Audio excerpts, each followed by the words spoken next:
जय जगन्नाथ। मैं शिवानी चक्रवर्ती, मैं शंकर चक्रवर्ती अपने channel Bong calling food tales में आप सबका स्वागत करते हैं।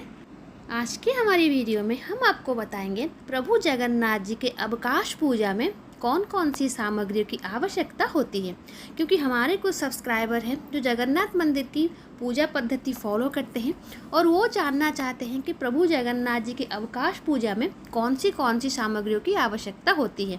वैसे तो हमने अवकाश पूजा के ऊपर वीडियो अपलोड किया है, लेकिन उसमें कौन सी सामग्री होगी शायद विस्तृत वर्णन हमने नहीं किया था, जो कि आज के वीडियो में हम करने वाले हैं।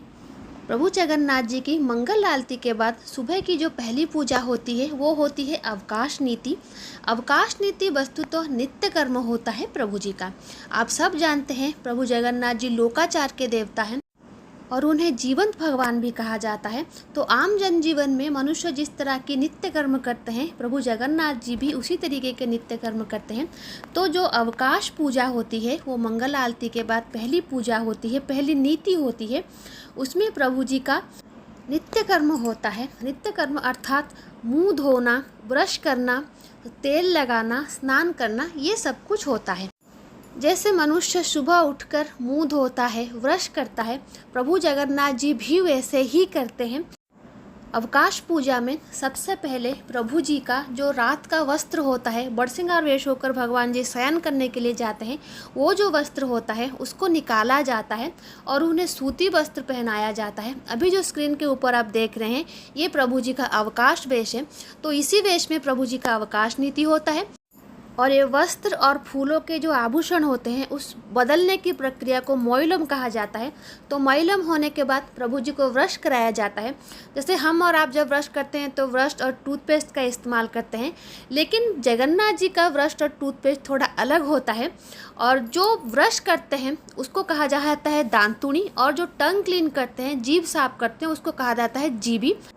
तो दांतुनी करने के लिए अर्थात ब्रश करने के लिए प्रभु जी मूतूरी प्लांट का जो दातून होता है, हिंदी में दातून बोलते हैं, जो ब्रश करते हैं, नीम का दातून, बेर का दातून, तो इस तरीके से एक मूतूरी प्लांट होता है। उस प्लांट का डंठल प्रभु जगन्नाथ जी के ब्रश के लिए इस्तेमाल किया जाता है और उसमें कपूर दिया जाता है। जैसे हम और आप ब्रश और पेस्ट का इस्तेमाल करते हैं, तो प्रभु जगन्नाथ जी मूतूरी दांतों काठी और उसके साथ कपूर देकर वो दंत मंजन प्रक्रिया की जाती है।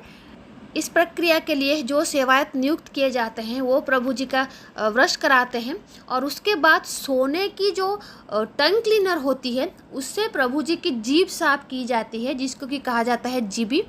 तो दांतुनी और जीभी की प्रक्रिया समापन होने के बाद प्रभु जी की स्नान की प्रक्रिया शुरू होती है। आप सब जानते हैं जगन्नाथ जी दारू देवता हैं, उनको प्रत्यक्ष स्नान नहीं कराया जाता। हर रोज़ साल में एक बार स्नान करते हैं, पहले 2 बार करते थे, लेकिन अभी साल में एक ही बार स्नान करते हैं, देव स्नान पूर्णिमा में। तो हर रोज़ उनका आवाहन स्नान किया जाता है, जो मंत्र स्नान है, और जो एक मिरर होता है जिन पे प्रभु जी का प्रतिबिंब होता है उसी का स्नान कराया जाता है आवाहन करके मंत्रोच्चार के साथ, जिसको कि बिंब स्नान कहा जाता है। और उस प्रक्रिया में सबसे पहले प्रभु जी को तेल लगाया जाता है, लेकिन वो तेल होता है अलग। वो तेल होता है पंचामृत, और उस पंचामृत में दही, दूध, मक्खन, घी और गुड़, ये 5 सामग्रियां मिला के प्रभु जी का पंचामृत तेल बनाया जाता है।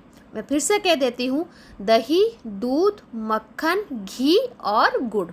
जैसे लास्ट ईयर हमने दिखाया था हमारे घर में जब जगन्नाथ जी का स्नान पूर्णिमा में हमने स्नान कराया था, भगवान जी का पंचगव्य से स्नान होता है। पंचगव्य में दही, दूध, घी, गोमय और गोरचना अर्थात गोबर और गोमूत्र, ये 5 चीज़ें जो गौ माता से मिलती है उसको मिला के पंचगव्य बनाया जाता है।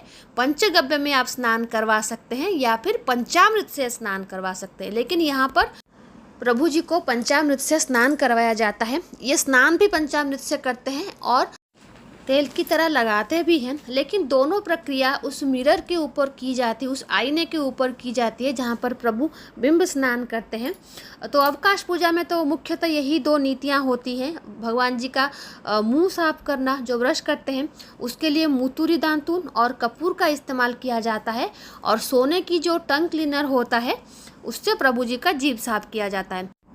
और अगर आप घर में जगन्नाथ जी की अवकाश नीति को फॉलो करना चाहते हैं अपने घर में, जो भगवान जी हैं जगन्नाथ जी उनके पास, तो मुतुरी दांतुन की जगह, क्योंकि मुतुरी दांतुन हर जगह पे अवेलेबल नहीं होती, तो मुतुरी दांतुन की जगह आप बकुल का दांतुन भी इस्तेमाल कर सकते हैं और उसमें कपूर देकर प्रभु जी की वो सेवा आप कर सकते हैं और पंचामृत स्नान या फिर पंचगव्य स्नान आप करवा सकते हैं। मुझसे जितना होता है मैं आपको समझाने की कोशिश करती हूँ, मैं अपना बेस्ट एफर्ट देती हूँ ताकि मैं आपको अच्छे से समझा सकूँ कि जगन्नाथ जी की ओरिजिनल नीति कांति कैसी होती है और सरल भाषा में समझा सकूं। कोई इस तरीके से कोई कठिन शब्द में यूज़ ना करूं ताकि आपको समझ में न आए। फिर भी अगर आपको कोई चीज़ समझ में नहीं आती है तो आप ज़रूर हमसे पूछें, हम फिर से आपको समझाने की कोशिश करेंगे। तो ये थी अवकाश नीति के ऊपर छोटा सा वीडियो, आई होप आपको अच्छा लगा होगा। तो आज के लिए इतना ही, रहते हैं। जय जगन्नाथ, जय माँ काली।